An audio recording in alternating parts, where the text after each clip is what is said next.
There was a boy that lived down the street from me in Gaffney, about my age. His name was Walter Eisen. He used to run away from his home and come straight to our place. Not for any good reason. His daddy didn't beat him, he had clothes on his back. The Eisens had way more money than we did. But run away he would at least once a month and come straight to our place. Now, usually, my mother would call his mother and she would come and fetch him. But about the 9th or 10th time this happened, Walter ran outside, climbed up a tree in our backyard and wouldn't come down for nothing.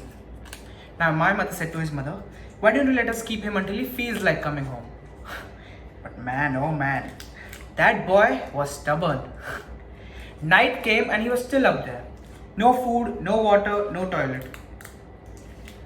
So before going to bed, I looked out of the window and I said to Walter, "Walter, why don't you come on down?" And he just shook his head no. Well, the next morning I looked out of the window and he was still up there. So before breakfast, I went there with a plate of eggs. And I asked him if he wanted some.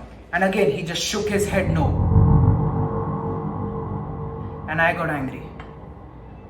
That boy had a good house, a good family, the sort I would have killed for, and he didn't even realize it.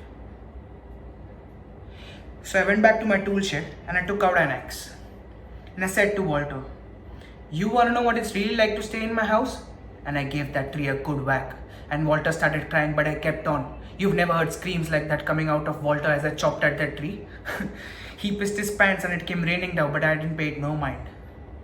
I just kept whacking away.